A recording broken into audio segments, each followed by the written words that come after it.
Hey, my beautiful people of the Wisdom app. It has been a long time since I've been on here. And, I don't know, I decided to stop by since my daughter's not here. She's in another room and I can actually have a conversation without Wisdom app having a problem with her being in the background. But I had just stopped by my friend Shomer, her little chat to sit there and talk to her for a few minutes. And I was mentioning how when you're a parent, it's 365 days out of the year, 24/7. There is no sick time, no paid leave, no vacation. There's not even a second to yourself. You gotta sit there and always be a parent no matter what comes your way. And on some days, I really do get up and I be like, do I got a parent today? I mean, can I take a day off? Is there any way I can survive without me having a parent today? Because I just want to chill. I just want to chill and I don't want a parent. Like, I don't want to have to manage you and your behavior, or manage you and your autism, or manage you and your hyperactivity, or I just want a day off sometimes, you know? And I kind of think of the Wisdom app as that for me. Like, it's one of my platforms where I really just let go and talk. But because of my 4-year-old, I can't really have her in the background or it'll get shut down. And I'm really particular about my content. I don't like when I can't have my content, and when Wisdom app takes you down, like, the conversation goes away. So now I've started to learn to record, to take a video, like record myself so that I can put it on my YouTube channel as well. So this way, if anything does happen to my Wisdom app conversation, I have it on my YouTube. Plus it's multitasking. It allows me to have content everywhere without having to kill myself, because I have a whole bunch of platforms. So I advocate for parenting with mental illness, and since I'm a mom that has mental illness, I'm also in a wheelchair, and I have 2 high functioning autistic adolescents that also have mental health, and then I have a happy-go-lucky 4-year-old that, knock on wood, has not shown any signs of anything. And she is my little fireball, my little Gemini. She be having me all over the place. Sometimes I gotta be like, sit down, sit still. Like, can you just chill for a second? Like, you're triggering me here. You're driving me insane. But that's my baby. I love her. I wouldn't trade her for anything in the world. She's such a happy little girl. It's crazy. But I've been wanting a day off. I don't know about y'all out there, the 8 that are listening right now, but I be wanting a day off. Sometimes I just want to, like, clock out from mommyhood real quick and learn what it's like to be just me. Because I don't remember what I used to be like before I had kids. And my oldest is 20, but she's a high functioning autistic. My middle one is 13. So I've had kids for 20 years. I don't even know what I look like without kids. I don't even know what my life would look like without kids. I don't even know how I would function if I didn't have my kids. Like, I be sitting here thinking about that sometimes in my wheelchair, and I be like, well, maybe I probably wouldn't have ended up in a wheelchair. I don't know.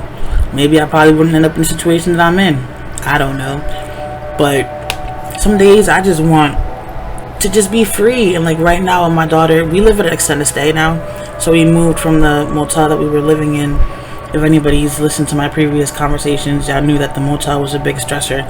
And I wasn't able to leave my room because it wasn't wheelchair accessible. And when I first arrived to that place, I was not in a wheelchair. I was actually walking, and out of nowhere my body just, I don't know, decided it no longer had the ability to walk long distance. I can walk very short distance, but then I have to sit down real quick because my legs will give out. So in the motel, it was very hard for me to go anywhere because the wheelchair, we could get it out the room. It'd be a little struggle, but then to get it back in was just difficult. And this wheelchair by itself weighs 400 pounds alone.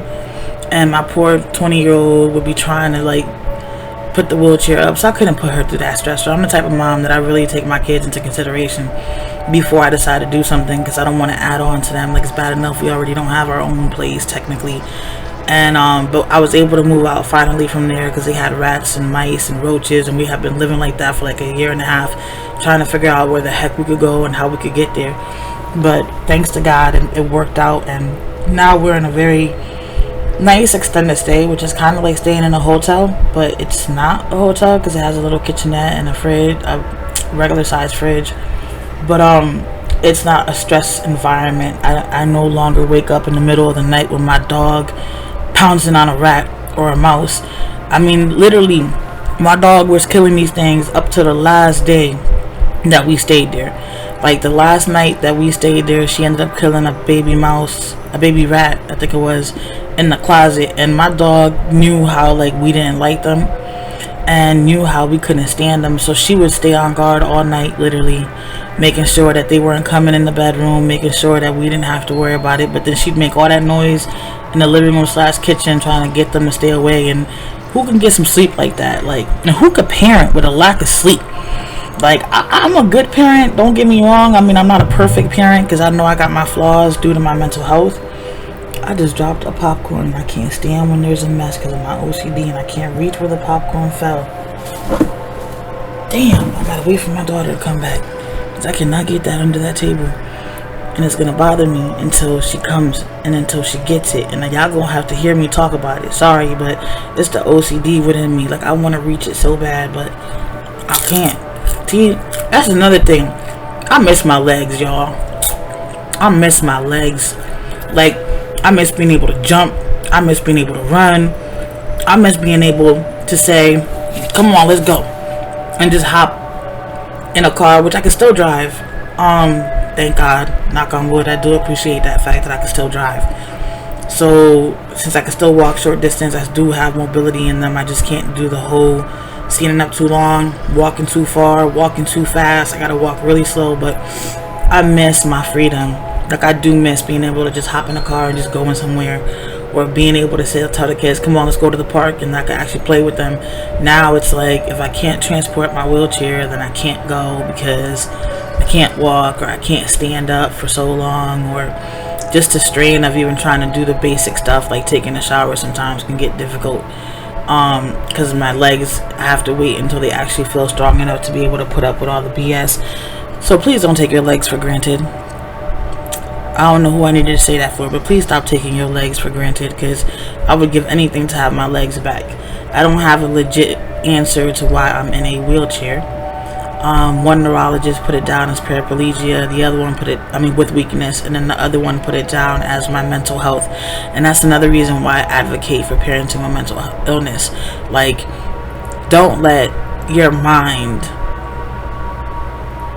tear your body apart. In other words, you got to be very cautious of how you treat yourself. You got to be kind and loving to yourself. You cannot allow your conditions to define who you are. You can't let it break you down. And I really do believe that the second neurologist probably has the diagnosis is actually more accurate, because if I become frustrated or agitated or stressed, I start to lose the ability to move my left side. So then I won't be able to move my arm, my hand, my left leg, and I have to literally wait until I de-escalate, or wait until the trigger passes and hope that I can get my limbs back. And then I have this thing where my body actually hums. It's like really weird. That's how it first started. It first started with, all of a sudden I couldn't remember how to move, like to walk. I couldn't remember how to put my left leg and then my right leg. I couldn't remember how you were supposed to walk. And I had to have my daughter and my neighbor help me into the house. And then as soon as I got in the bed and I laid down, the rest of my body shut down. And I ended up becoming completely paralyzed. The only thing that I was actually able to move were my eyes. That was it. I wasn't able to move anything else. Not no fingers, not no toes, not a leg, not an arm, not my head, just my eyes. And breathing had become like really hard, and I had to call 911. But then my body was humming. Like, everybody would touch me and you'd feel the vibration in my body, and it was like, I don't know how to explain it. It's like the weirdest thing. It's like if your phone is vibrating and it's sitting on the table and you feel the vibration on the table. That's exactly how it feels when my limbs start to go humming and they start vibrating. You can feel it when you touch me, and it makes you vibrate. The moment you let me go, you stop feeling the vibration. I don't know what that is. I don't know why it happens. I don't know where it comes from, but it'll randomly happen out of nowhere. Like, I'll wake up out my sleep because my body just starts vibrating and starts humming. And usually sometimes that happens when I'm gonna start losing the ability to use one of my limbs So I kind of hate when it does happen, because that means I might be losing a limb for a little while until my body decides to give it back to me. So that's why I advocate for parenting a mental illness, because I put myself in this wheelchair by not taking care of myself, you can say. If I would have been more productive on taking care of my mental health, I probably wouldn't be in a wheelchair today. I mean, maybe, you never know, but if what they're telling me is accurate, then I probably wouldn't be in a wheelchair today. So it is important that if you do have something going on, that you are honest with yourself and actually get help. Don't do the out of sight, out of mind thing, or putting that mask on because you want to portray like you're good. You got to make sure that you thoroughly actually take care of yourself. Like, don't play with it, because I'm the willing proof. I can't even say the walking proof. I'm the willing proof of what your mind can do to you. That is how powerful the mind is. And I still gotta raise 3 kids, yo. That is a difficult task, okay? A very difficult task. On the days that I be feeling like my body can't take it, and I don't want to get up, and I don't want to parent, and I don't want to be a productive member of society, it's hard. It's hard to get your motivation up, because you like, I'm already in a darn wheelchair, and I can't do this, and I can't do that, and I can't do this, and I can't do that. And if you focus on that negativity, you're just breaking your mind down even more, and you're just breaking yourself down even more. You can't do that. You have to be the opposite. You have to be that motivation and that positive outcome. And I wish I would have known. I'm 42, y'all. I may not look like it, but I am 42. And it took me like literally having a mental breakdown for me to realize how much I had neglected myself, how much I had neglected me in general, and how much I was not meeting my needs. Because like I mentioned, I do have 2 high-functioning autistic children that also have mental health. And I was more focused on them and their needs. I was more focused on making sure that I was showing up as that positive, supportive, productive parent. I was making sure that all their, financial needs were being met, physical needs were being met, and I was making sure that the school system wasn't playing my kids for dumb, slow, or stupid just because they have, their conditions, because they're very, very, very smart and very, very bright. And I don't know, somewhere in between all those years of doing that, I kind of just forgot all about me, and I wasn't going to the doctor like I should. I wasn't seeing a therapist. I wasn't on medication. Like, it's not that I was in denial, because I wasn't in denial, but in my family, having mental health isn't something you talk about. It isn't something you sit there at the dinner table and go, hey, so how's your brain today?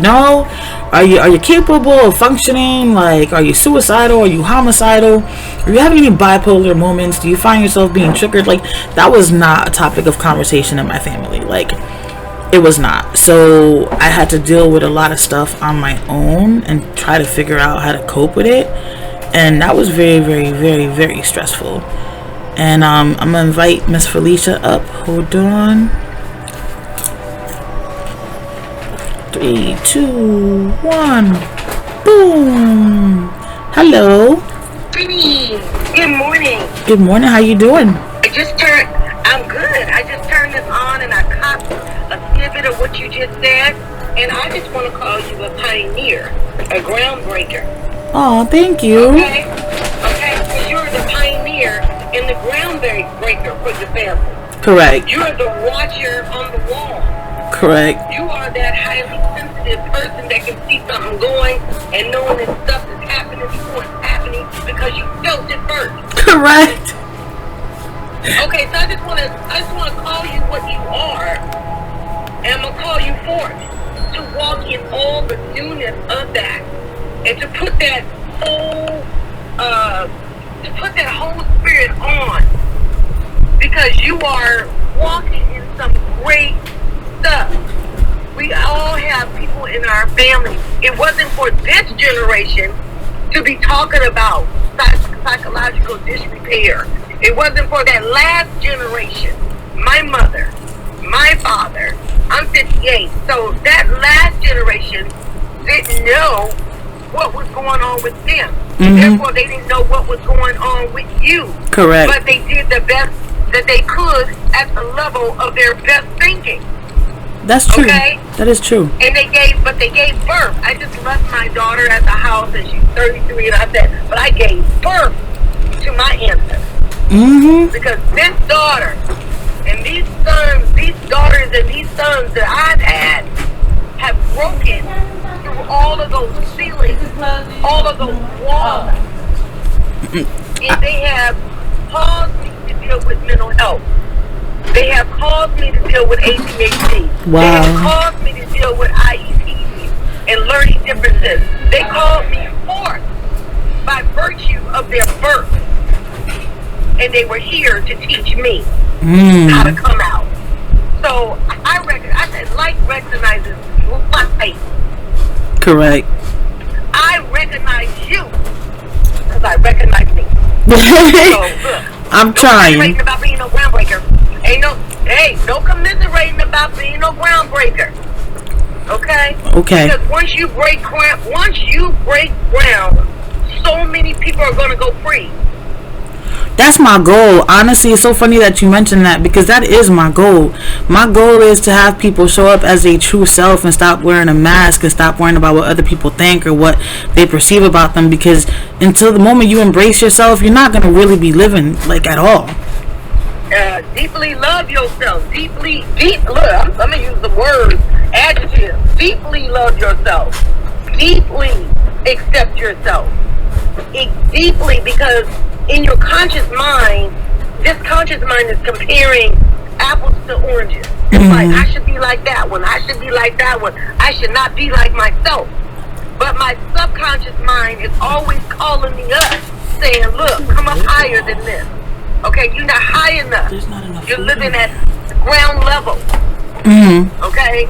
You're living at ground level. You're living at ground level because we're breaking ground. Correct. And we're trying to ground ourselves. Correct. We're trying to ground our energy. And so, speaking of grounding energy, something that's going to help you as you are breaking ground, you're breaking ground so that you can stand on your holy ground. Correct. Take off your shoes. Sit down in the grass. Walk on the grass. Take the soles, move your sandals from your feet so you can feel the power of that grounding energy that comes from just being on this earth. It's Mother Earth. It's Father God, Mother Earth. We are the womb of creation. Correct. And everything that needs to be healed in us, we're standing on top of. But we got shoes on. Take your shoes off. That is so true, though. That's a good way of seeing it. I'm just saying, I'm a picture girl. I'm a writer. I get it as a gift. I never said, I don't know if I ever said this to anybody, but it's coming out, and I allow that difference. I allow my spirit to have free reign in my life. That when I hear a need, I'll jump on stage, or if I see one, I'll just have a little conversation, a little lighthearted conversation, and ask people questions and stuff like that, because I'm an interviewer. Because I learned how to interview people. I learned how to, my gifts were developed through the work that I did. I got you. And now I'm seeing that, oh my God, that's why you're not just this. That's why you got to take off that badge. That's why you got to take off that peace officer label and stuff like that, because you are more than that. Correct. And you are born with more than enough for your lifetime. Correct. You know what I'm saying? To break the ground, where you're going to break the ground, to till the ground, to plant the seed, to grow the tree. Girl, all of that came with you. That's what I'm trying to do. That's my goal. It's all there. No, ain't no try.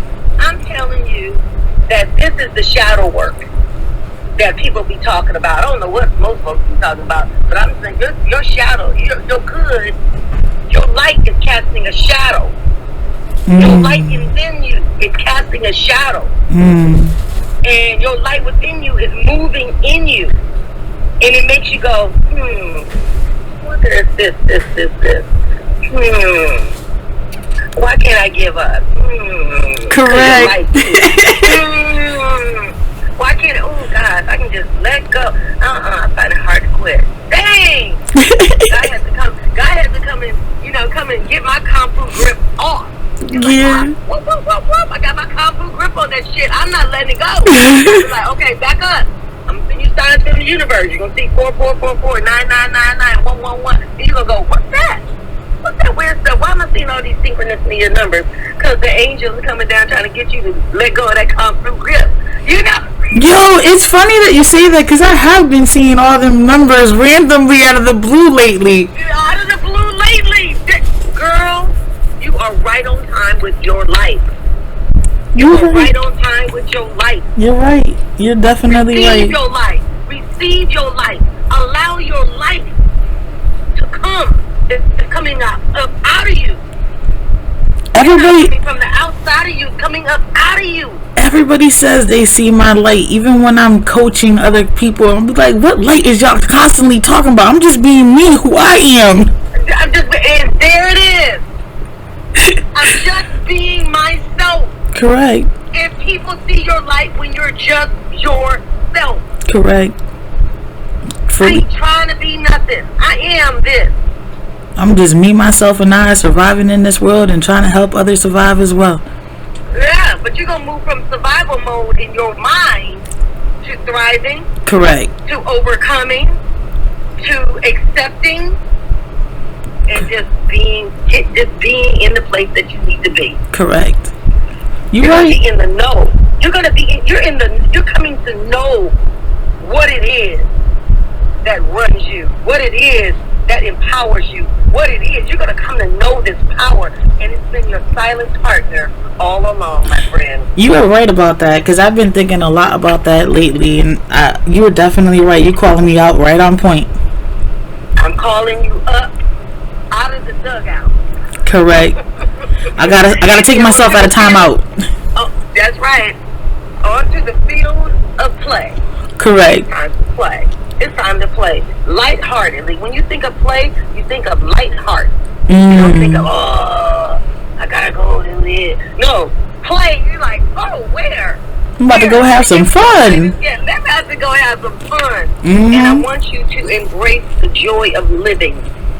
Embrace the joy of living. You have been living in the midst of great pressure. And that pressure, as they talk about diamonds, man, the more pressure, the more shine. Correct. That's true. That is very true. That's why my behind shining so much now, because I got all this pressure. Right? It's like, so you know what? When pressure comes, it's like, oh yeah, it's shining up my diamond. I'm on the field of play. I'm playing the real game. So true. I'm playing the real game of life and winning it. Correct. I'm playing the real game. I'm not fooling around with topical treatments, Band-Aids, and bullshit like that. Correct. You know, I can do hard shit. I can do deep shit. I don't live on the surface of life. Correct. You gotta. Mind wants to know what the fuck is going on. What? All the stuff gets revealed to you. You know? Yeah. So I appreciate it. Out of your fairy tale, you're gonna be breaking it. Oh, she got cut off, y'all. She got cut off, but she called me out though. She really did call me out. But she really did. Like she on it. Like she's definitely on it, because I know I got a bigger mission. I know I gotta, how can I put it? I know I'm on this earth for something, and I know for a fact what it's for. It took me a couple of years to get that clarity, and it took me a couple of years to figure that out. And honestly, it took me ending up in a shelter to really like reevaluate my whole entire life. And then when the wheelchair thing happened, yeah, it made me have to reevaluate everything all over again. Like easily I done took my legs out, you know what I'm saying, but it's not stopping me. It ain't making me or breaking me. It's not telling me that I can't succeed in what I'm doing. Like, look, I'm a certified life coach, and I'm working on getting my certification for a health coach. But like, I'm not letting my circumstances or my situations define how I'm gonna show up every single day. I'm not letting my circumstances or my situations define on if I'm gonna succeed or not. I tell myself I'm succeeding, so I'm gonna succeed. Point blank, period. Ain't no other way of talking about it. If I say I'm going to make it happen, guess what, Captain? I'm going to make it happen. It is what it is. I'm not going to wait for somebody else to define me. I'm not going to wait for somebody else to define how I'm supposed to show up. I'm going to say how I show up. And with God's grace and everything else, I know I got a mission. And she right. My light is shining. You know what I'm saying? I'm the one a little skeptical about it. I'm the one a little but I know what I gotta do, and I know what I'm supposed to do. Hence why I got my whole entire platform, you know, for parenting and mental illness. Like she was saying, like I got this, you know what I'm saying, and I can do this, and I'm gonna break ground. And if I gotta be there loud, screaming and yelling to break that ground, I'm gonna be there loud, screaming and yelling to break that ground. But I'm tired of the stigma. I'm tired of people thinking that because you got mental issues, you can't handle life, or you can't be a parent, or you can't be a productive member of society. Well, guess what, boo-boo? For 42 years, I've been being a member of society. I've been being a productive one, and I have my issues. It just, I never went and got medication. I never went and claimed it. I never went and really dealt with it. And then I put myself in this wheelchair because I didn't take care of myself how I should have. But now I do, and now I know how to show up, and I show up without affecting myself in any negative way. And I don't allow anybody else or their surroundings to affect how I show up either, because at the end of the day, it's going to be me who's got to suffer if I let you affect me. So I don't let nothing affect me no more. I'm not taking no more years away from my life stressing over anything or anybody. It's not worth it. Like, sit there and think about it. You stress over a situation, you get angry about it, you get frustrated about it, you become sad about it. It's not going to change the situation. The situation is still there. That's not going to make it go away. It's not going to make it get better. It's not going to make it all of a sudden resolve itself or fix itself. You're still going to have the same stressors. And in the long run, you then took off like 10 years of your life because you stressed the heck out. Well, then guess what? Get up off your ass and utilize them 2 good legs if you have them, and do something about it. Don't sit there and cry yourself a river. For what? What you gonna do? You're gonna drown in that river, because you're not gonna throw yourself your own life support. You're expecting for somebody else to do it. And that's the thing with me. I'm not expecting for nobody to do jack. I get up and I do it myself. I get up. It don't matter if my legs are gonna shake. It don't matter if I gotta hold on to the walls. It don't matter if I gotta use a walker. If I say I'm gonna walk today, I'm gonna walk as much as I can today until my legs can't do it no more, and then I'll sit my behind back in my wheelchair and give them a break. But outside of that, I'm not gonna allow anything or anybody to break me down. I did in the past. I did. Let's keep it a buck and be fully transparent. I did. In the past, it was my mother, it was a lot of family members, it was strangers, it was my partners, it was my kids' fathers. It was so many different people that was breaking me because they were jealous of my light, and I was dimming my light in order to, you know what I'm saying, to make them feel productive. I was dimming my light, but never again. I'm not dimming that light ever again. Not for nobody. Miss Felicia's coming on now again. Hey. Girl, you talk about you favorite subject, and it's the subject of you and who you're choosing first. I'm gonna pick me. I told my daughter when she was suffering from the depression, and I told her, I said, when you feel better, you're gonna do better. Don't worry about it. When you feel better, you're gonna do better. That's what God told me. He said, love and accept her for where she is. She is what she is right now in this moment. Because there is no other moment. This moment. She gave me direction, because I was crying and tearing up. I'm like, I'm going to quit my job. I think my job is affecting me. And you can't quit your job. You got to take care of your kids. You know, multitask. You got to learn how to multitask, Felicia. And so God just, you know, he just said, and she's 33 now. And man, I always tell her, I was telling her for the longest I can remember, if there's a choice between me and you, I want you to pick you. Correct. Because your mama had time for choosing and picking. Okay? I had opportunities. I still got opportunities. So I want you to know that you can freely, without no guilt tripping and shit like that, pick yourself. And if your mama give you permission to pick yourself first over her and your daddy, then look, that's the way you gotta roll in life. That if it's a choice between you and anybody else, you pick yourself first. Correct. And I didn't do that. You know what I'm saying? You know what I'm saying? We didn't know how to do that. Correct. We didn't know what that looked like. That is so true. Somebody got sick. Until somebody got sick. Until diabetes rolled up on me. Right? Mm-hmm. At 40. And I'm like, why am I so young with this? Oh, well, it's something hereditary. Oh, hereditary. But I was like, I'm going to get it back. I'm going to get it back where it came from. This disease comes from being not calm. Mm-hmm. That's what disease comes from. It's from being not calm. I got to run, but I love you. I just tell you that, okay? Thank you so much. Love you too. Have a blessed day. All right, y'all. But, yeah, she's right, though. She's right. So, to piggyback off of what she said, my whole life, I catered it around everybody else, even as a kid. As a little kid, I would always watch my little cousins. I was always, like, the overprotective one. I was always, like, watching over my grandparents, watching over my mother. And I never really took care of me. Like, I didn't think I was worth anything because that's what I was being told by my mother. So I do have a lot of trauma when it comes to my mother. I have no contact with my family now because I finally stood up for myself and decided enough was enough.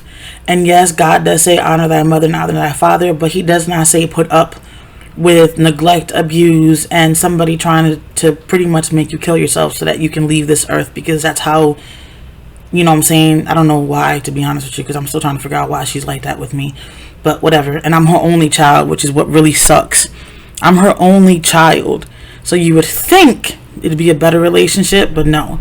But I had to cut ties. I had to walk away and put myself first, finally. And I did this about 4.5 years ago. No, not 4.5. 4 years ago in like 2 months. I literally put myself first. I packed up my kids.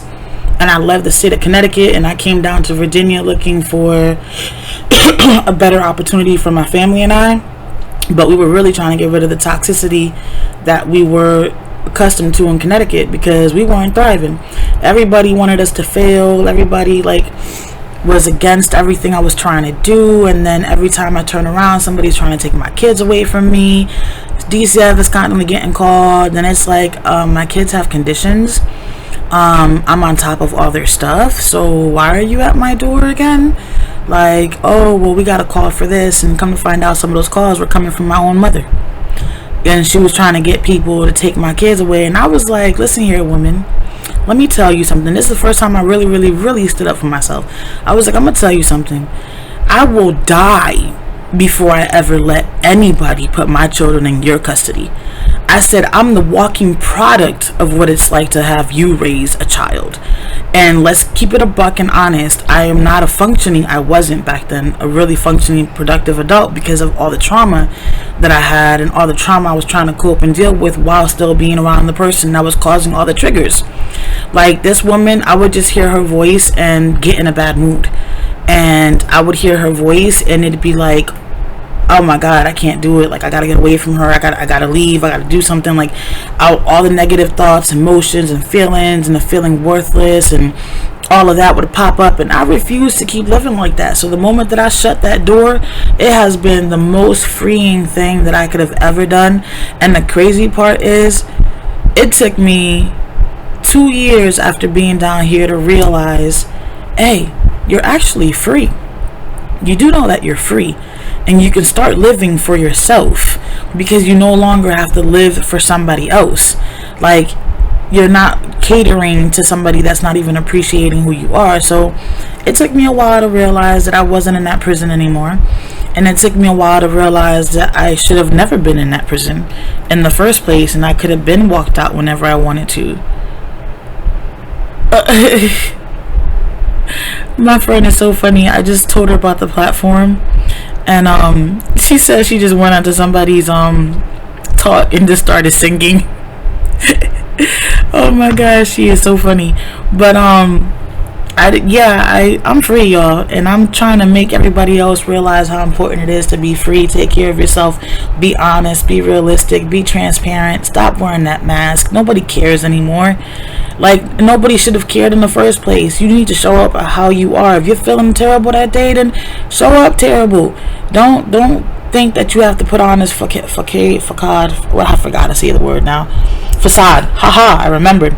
This facade for other people. Like, no, you live life for you. For you.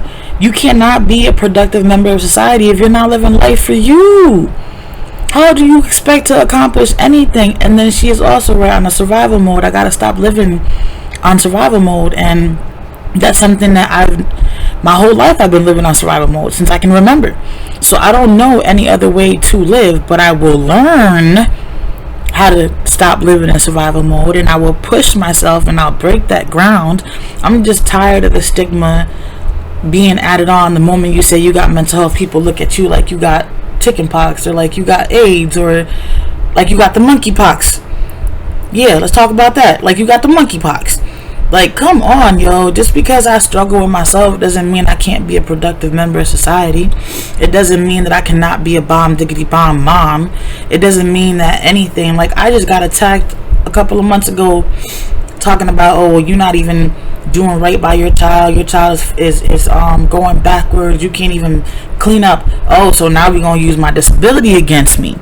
So now we're about to mention because I'm in a wheelchair and I really can't clean up how I used to because I have OCD, and I used to have my stuff, you know what I'm saying, lined up in order, and deep cleaning once a month and cleaning every day and moving furniture once a month because I always have to rearrange in order to change that feng shui. You know what I'm saying? That feng shui makes a big difference. And I believe, I'm a strong believer of your home should be your peace at all times, no matter what. Like, any stresses from the world should be left outside that door when you enter your home.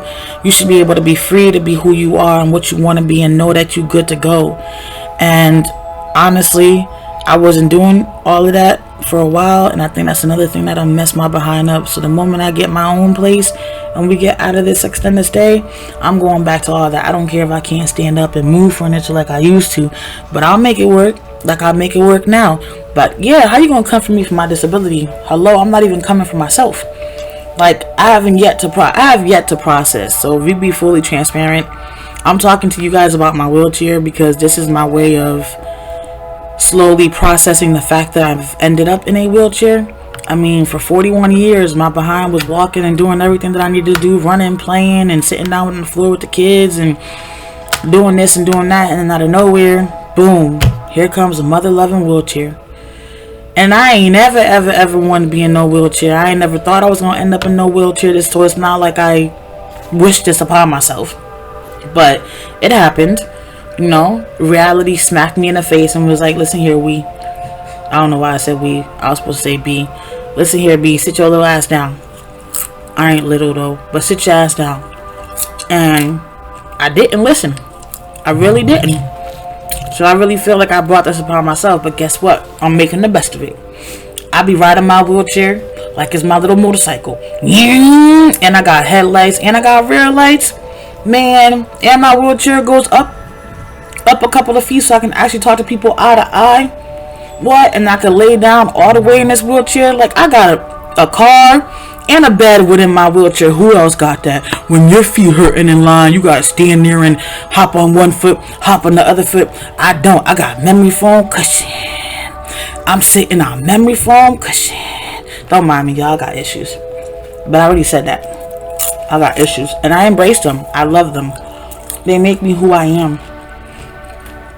And I wouldn't be somebody else. I don't think I would change anything that I've been through. Yes, it's been a tough journey, but it's making me who I am, and it's making me stronger. It is showing me humanity. It's teaching me to be humble. It's also teaching me to appreciate the small things in life, like your legs. I'm just saying. I'm gonna keep throwing that out there, like your legs, okay? Because I know a couple of people that don't appreciate their body parts, alright? You need to learn to appreciate everything that you can do. Like, I still give thanks every time I get into a car and drive that I can drive. Because it could have been worse. You know what I'm saying? And I do give thanks for the little bit that I could walk because it could have been worse. So, give thanks for everything that you have. Stop taking anything for granted, because people, it could be taken from the drop of a hat. Mine was taken from me from the drop of a hat. There was no warnings. There was no nothing. And 1 minute I was walking, the next minute I wasn't. That's how simple it was. Literally, I got into the car a couple of hours before, walking fine with no problem. We were driving around getting some stuff done. Like 4 or 5 hours later, I tried to get out the car and I couldn't. I could not figure out. Literally, I'm sitting over there trying to figure out how to walk. And ever since that did happen, I do have a neurological issue. I do forget certain things. I could be in the middle of talking and I will forget what I was saying completely. I'll draw a full blank. Like, the reason why you guys hear the background music is I've noticed that if I do play some like soothing music, my mind will stay in the conversation and I won't get lost. Like, there's a lot of downsides of what I'm going through, but I'm looking at the positive of everything. And if I can help other people become better with what they have going on with their lives, then hey, then I'm walking this journey for a reason. God put me in this place for a reason. It's what's made me to be the amazing life coach that I am today. Like, it's what's brought me to be able to function and deal with anything that's thrown at me, no matter what it is. And I've survived a lot of storms. And I'm proud of that. And I'm always going to be proud of that. Because guess what? I got mental health. And a lot of people think that because you have mental health, you're supposed to be cuckoo, crazy, psycho, insane, all these things. Well, guess what? That's not always true. That is not always true. They can be just like me. You look at my picture, you wouldn't think I have anything going on. You look at my picture, you think I'm just, you know what I'm saying? I'm straight. I'm Gucci. I'm your regular old person. Well, nope. I'm homicidal. I'm suicidal. I'm bipolar. Severe bipolar. Severe PTSD. Severe depression. Severe chronic pain. Severe anemia. Every once in a while, I gotta go get blood transfusions. Severe OCD. ADHD. Like, I just got my disability check. So guess what, y'all? That means that if I ever do anything crazy or stupid, I can always rely on my diagnosis to end up in a psych ward instead of somebody else's jail. Let me stop. Listen, I always got to look at the upside of things. You feel me? I always got to try to find the positivity in things. And honestly, that's a positive thing. Because if you make me homicidal and I got to take you out, then of course I'm going to use my diagnosis to keep my butt in a psych ward and not in the jail. I'm going to be smart about it, you feel me? I'm not going to be stupid about it. I'm not going to sit there and stay quiet. Nope. Hey, I got certified papers, yo. Where the psych ward at? Let me know and I'll wheel myself right over there. Like, oh man, I gotta find the laughter and things, because if you don't, you drive yourself crazy. Like, stop stressing. Stressing is not going to change the situation, and stressing is not going to make it better, and stressing is not going to give you an answer. Stressing is definitely just going to take years away from your life, and who benefits off of that? Nobody does, because you are not going to benefit if you're cutting your life off by a couple of years. Ain't nobody going to benefit that. Like, listen, I am not you guys, by listening to me now, all 40 of you, and by the way, thank you so much for listening. I greatly do appreciate you guys listening. It really does give me like warm little fuzzy feelings in my heart and in my belly. I just had to say that because I always feel like my voice is never being heard from the time that I was little, and every time I do get people to listen, like, it just makes me feel like, see, people do care. See, don't listen to what your mother said. Don't let none of that beat you up in your head, because that's not accurate. And I appreciate you guys for listening. So I just had to stop and say that real quick. I really do appreciate y'all. Don't think that I don't take any listeners for granted. If y'all want to hop on, and chit chat for a while, y'all can't. For some reason, people just get scared to talk to me, and I don't know why. But I always get people to sit and listen, and they rarely want to hop on and talk. And then sometimes I feel like I'm just still in the whole show, but then again, I am the show. So I don't know where that logic is in that one, but yeah, I can tell y'all that's what my brain goes to. My brain be like, Linette, shut up. Let somebody else talk. Then I got to remind myself, but I can't, because if ain't nobody hop on to talk, we just going to all sit here in silence and then do what? Just sit in silence? Oh, who is calling me while I'm in the middle of a talk? Ah, man, hold on. Can't talk right now, people. I'm talking to my Wisdom app, and I gotta give my Wisdom app some love, because I hardly ever get to give Wisdom app some love. Hold on, y'all. I'm just sending them a message, because I don't want them to think that I'm just ignoring them. Well, I am ignoring them on purpose so I can give you guys the attention, but I don't want them to think that I'm ignoring them just to ignore them. Like, I really try to be mindful of other people and their time, and stuff like that, because I wouldn't want somebody else to do something like that to me. So, but yeah, I don't get to come on here much. I do have 3 kids, like I was saying in the beginning, and one of them is under 18. Well, 2 of them are under 18, but one of them likes to talk when I come on here. And the last time my chat got shut because she actually had talked. So I usually try to come on the app whenever I get a chance when she's not around, and she's actually playing 2 doors down in another room with 2 little kids. Thank God there were 2 kids here for her to play with, because you know what it's like living in an extended stay, no playground, no grass because it's just all parking lot, and then you got a 4-year-old that all she wants to do is play, and then you can't really play with her because you're in a wheelchair, and then my 2 older ones are like tired of already playing with her all the time. So it's a blessing to be able to find another parent that had 2 kids, one the same age as hers and then another one a year old, and they have a blast playing with each other, and that just brings me peace, because even though our situation isn't your typical situation you would like to be in, my baby happy. She's happy. She's got friends. She can play. I homeschool her, so she's learning. Like, she's happy, and that speaks volumes. That's why I be trying to advocate. Don't let your situation dictate how you show up.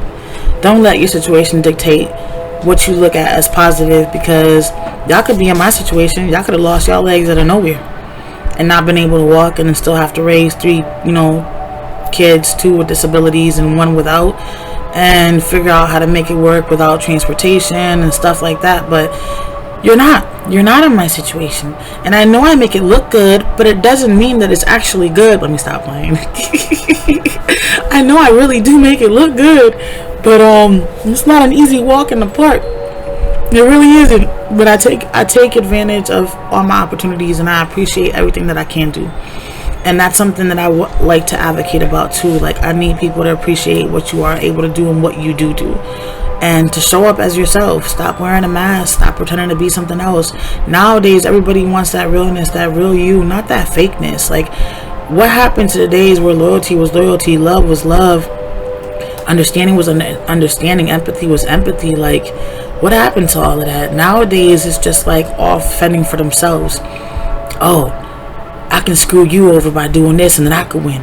I could screw that person over by doing this, and then I can get this. Like, there is no type of loyalty, no type of I don't know, is Hakeem here? Hold on.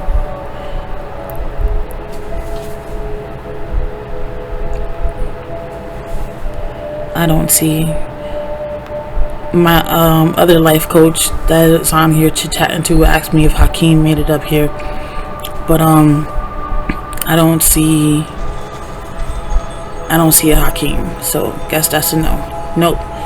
Listen, y'all, I can multitask, but for some reason today my ADHD is not it's not focusing. I don't know why, and I do know why. I'm gonna tell you guys why. I do know why, so I don't even know why I'm about to lie.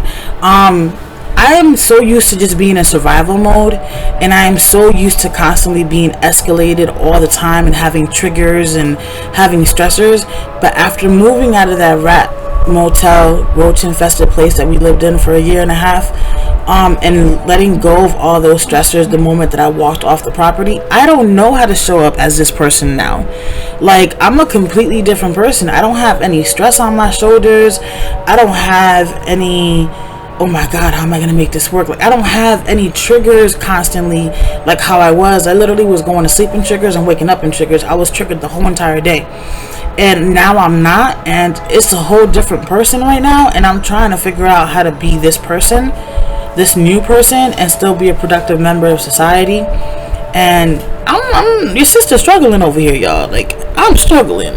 I am struggling. Like, you would think that having life be a lot simpler would be simpler, right? But no, it's a lot more complicated, because I've only known how to live that way. I've only known how to be that way for my whole life. That's how I've known myself to be, is that way, on survival mode, constantly triggered, constantly stressed, depressed, with severe anxiety and stuff like that. And even though I wasn't on medication like 2 years ago, 3 years ago, well, Lyrical's 4.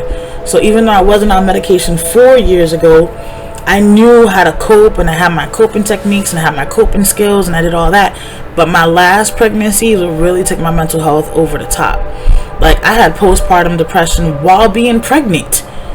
That, I did not even know that was possible.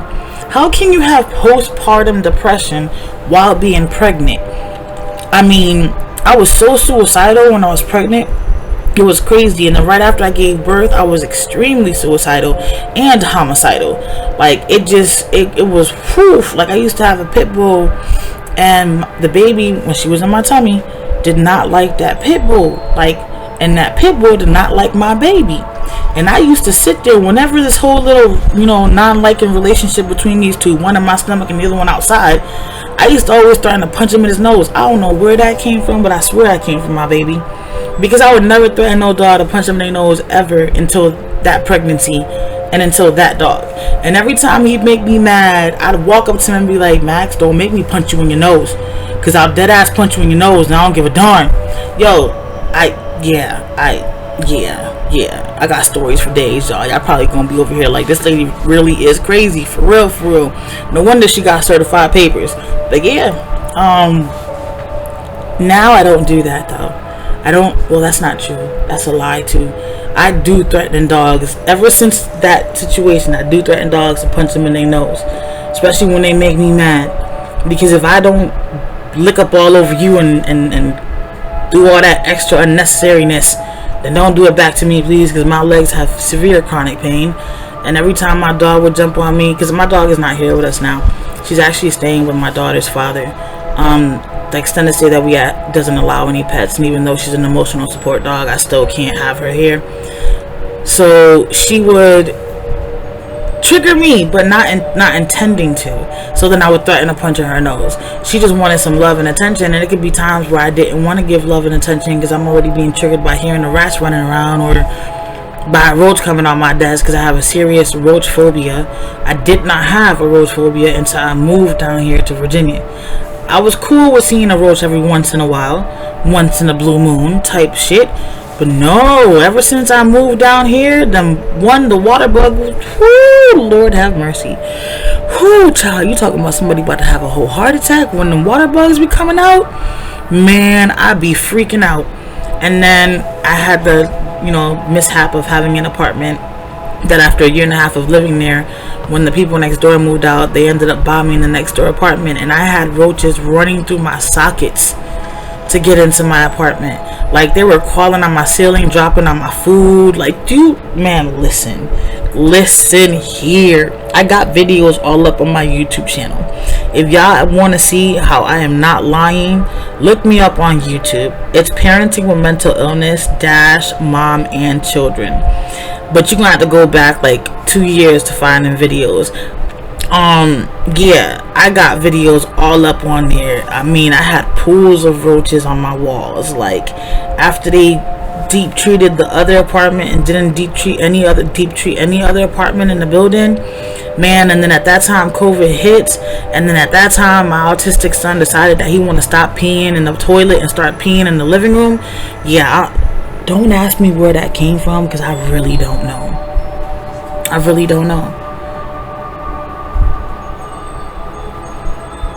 Oh Lord, this girl is a mess. I don't know why he started doing that. It was after COVID. It was after, while COVID was going on. I don't know. He was too lazy to walk the like 10 steps to the bathroom and go pee. And he was peeing all in my living room. And at that time, I was working from home. So I was always in my room at work pretty much. I was working from like 9 in the morning till 9 at night because I had to make sure I made that $1,050 rent. I had to make sure my kids had food. I had to make sure my kids had lights. I had to make sure my kids had their necessities, clothes and all that stuff. And I was doing it on my own, and I was not on disability. Only my daughter had her disability. My son still didn't have his disability approved yet. And I had to make, ends meet how I could. So I was constantly working. And he just took it upon himself to just have free range, y'all. Free range of peeing in my living room. Like, dude, how nasty can you be? I was like, boy, I done potty trained you at what age? I was like, you stop peeing on yourself at what age? I said, why is your autism telling you to do this? I was like, I don't understand. Why are we like having this conversation at the age of like 11? Why are you peeing in my living room? Like, I don't understand. How lazy can you be? And it's not even so much about being lazy. I came to realize afterwards that he gets so lost in his phone while he's gaming that he doesn't pay attention to when he has to go to the bathroom. So instead of peeing on himself, because that we've had that problem in the past until he was like the age of 5 or 6, is literally he would just let his pee go and continue the game and not realize that he peed on himself until like we would call him out on it. So I guess this was his way of saving face and not peeing on himself. But dude, did my rugs really have to get it? Like, there's this thing called a bathroom, and in that bathroom there's this thing called a toilet, and that's where that pee's supposed to go, not on the floor. But that ended up bringing in more of the roaches that were coming in, and I couldn't take it anymore. You know, it was becoming too much. I barely left my room. I had a bathroom in my room, so I barely left my room because the phobia of the roaches was taking over. Like, anxiety was ridiculous. Panic attacks were horrible. I was literally suffocating in that place. Like, my asthma was constantly triggered because my anxiety was constantly triggered, and my panic, like, yo, I was just survival mode to the fullest. To the fullest. Like, ridiculously to the fullest. But I had to break that lease, and that's how we ended up in the rat-infested motel with the mice and roaches. But when we first moved in, we didn't know there was rat, mice, and roaches. You feel me? We just was like, oh my God, we're finally out of this place. Like, we finally could breathe now. Well, that was not true. That was so not true. I mean, we did breathe for a little while, and then all of a sudden we had a broken fridge that didn't work, and they wouldn't give us another fridge. Excuse me. They wouldn't give us another fridge. Then when we finally did get another fridge, that one was broken too. So my kids and I, having no transportation, I mean, it's hard to keep ordering food when you don't have the money to keep ordering food, and you got to pay, you know, the weekly rates for the motel. So I had to make sure I always had funds. So we were actually starving, and I believe that's another reason why I ended up in the wheelchair, because my levels of my iron were like at a 7, and y'all, my little one is back. Hold on, let's see. Oh, you came back for bubble gum? Alright. Stay over there. Stay over there. Wait, are you stay over there and give Deb, I'll give it to you because I don't want the wisdom app to shut down my conversation. Sorry y'all, my little one came back from next door wanting her bubble gum. I don't really let her chew gum because she actually swallows it. Beba.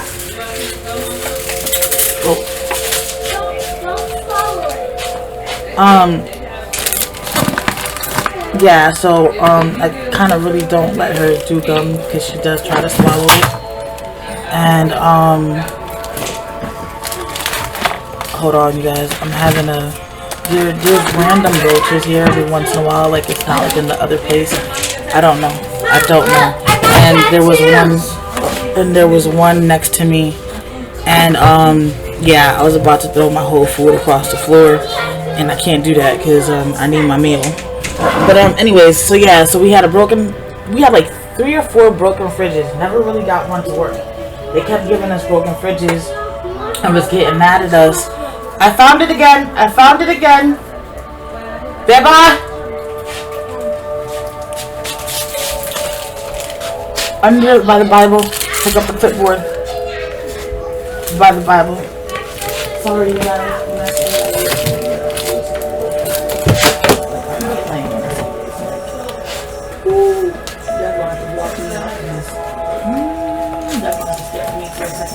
I think I got it. I'm gonna go sip. Okay, I gotta breathe. I think I need to go outside and smoke a cigarette. Now I'm about to have a whole panic attack, bro. Like, this joint ain't no joke. Like, the room is spinning right now. This is how serious my phobia is of these suckers.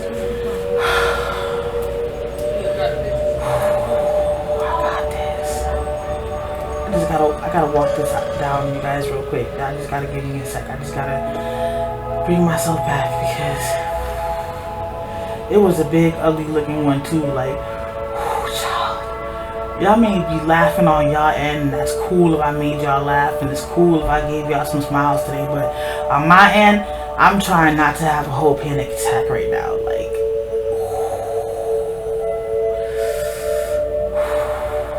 kind of liked it better when I knew they were around, because they didn't trigger as much. They did trigger, like I had to move when they were around, but like right now, because I don't see them anymore, and because they don't come around like that, and if it does pop up, it really triggers me in a very like serious triggered state, and then I'm always afraid I'm gonna have an asthma attack. See, this is why I say mental health ain't no joke, y'all. Don't play with y'all shit, okay? Please don't. Because if I would have taken care of myself way beforehand, I probably would have not been in a wheelchair. But then I wouldn't have this story to tell y'all now. Whatever, it's a catch-22, okay? Ooh, alright. I can't even look at my desk right now because that's where it was. Like,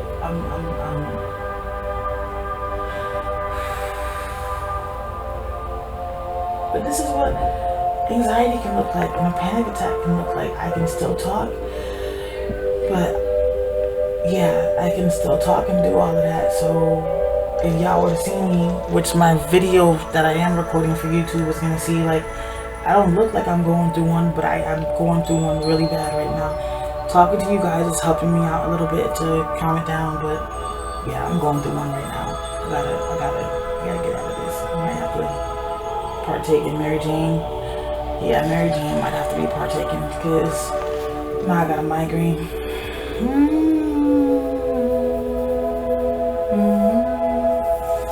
Yo, I never took phobias serious. Like, when I would watch it on Maury and people would be freaking out, screaming and doing all this and doing all that for what they had phobias before, I would laugh. I never really understood how serious it was until I had my phobia.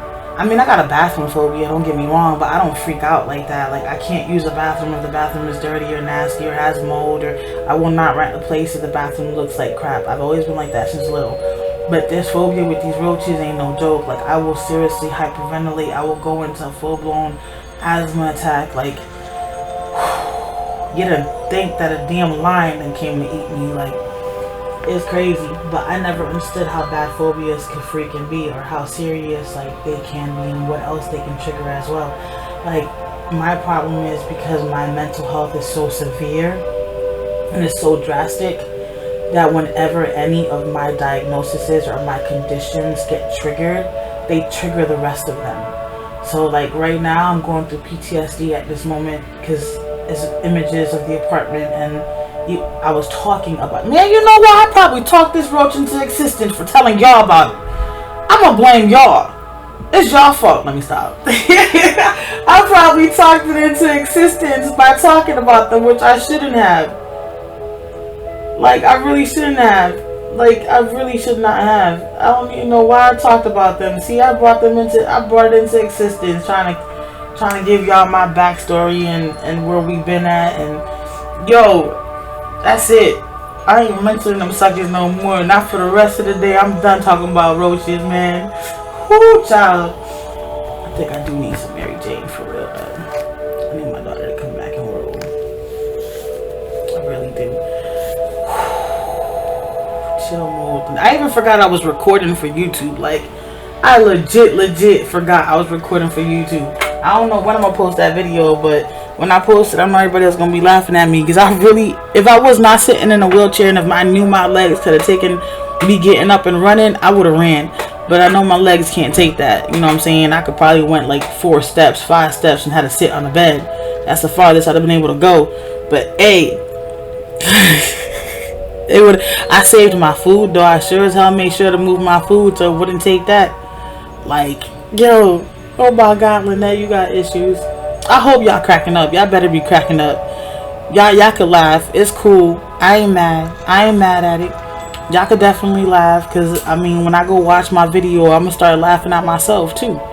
I'm gonna crack myself up and be like, damn girl, you 42 years old and running from a roach like it's a damn monster. Oh man, yeah, yo, and it threw me off because my daughter came for the gum at the same time. Like, I would, man, listen, yo, and I'm thinking I had to hang up with y'all because I thought she was gonna come back in, and you know, I can't break the wisdom rule app, so I was trying to make sure I was still in compliance. Turn around and look, and there was a big sucker right there, yo, big sucker. Not no little sucker. A big sucker. Big, ugly looking sucker. Hey, do y'all know? I know I said I wasn't going to talk about this anymore, but apparently my brain needs to let it go, so I'm going to let it out. I do listen to my body very closely, especially because I will lose my limbs. So I try to listen to my body whenever it tells me to do something. But do y'all know that there's albino roaches? And that these suckers are actually like see-through. Oh no, wait, there's two types. There's like the albino ones, which is white. And then there's like a see-through version of them suckers. I still call them albino because from afar they look white, but when you get up close you can see their guts and everything. Like you can see right into them. I just had to let that out. This is roach etiquette 101, I guess. Let me stop playing. But no, they do exist. I never ever in my life had seen one until I moved down here. Never in my life had I ever experienced anything like that until I moved down here. And I think that's another reason why I kind of want to leave the state.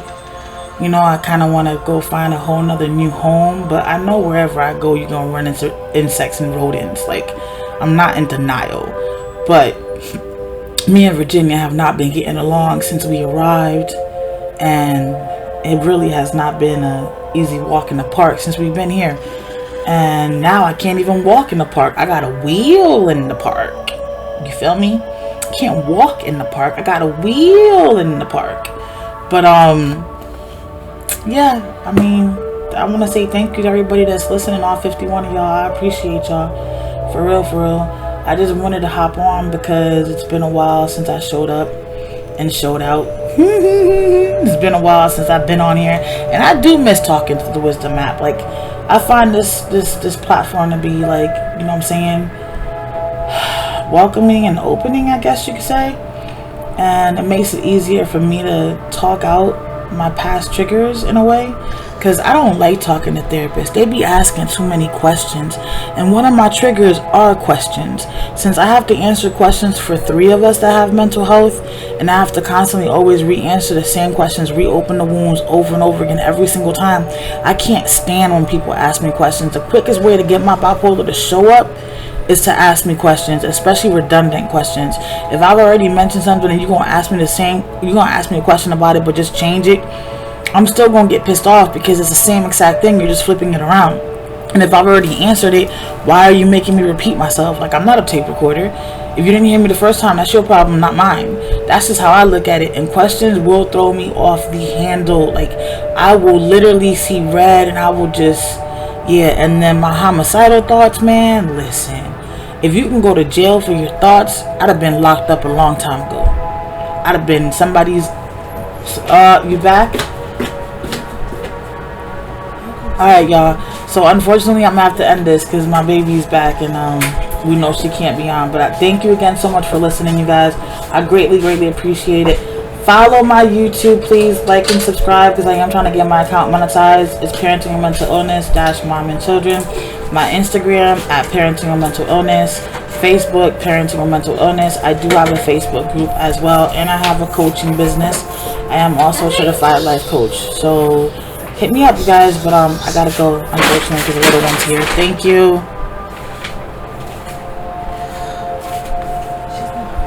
I finished. It's cool. I was trying to. I know, but she was still trying to talk. What's the problem? And loud, you got that. Volume door. And that's where the food's right here. Oh, sorry. I forgot I was still recording with y'all. Y'all see Stinkerdoodle back there? Hi. Alright, you guys. That was it for the Wisdom app. We're about to eat now. Later, Gators.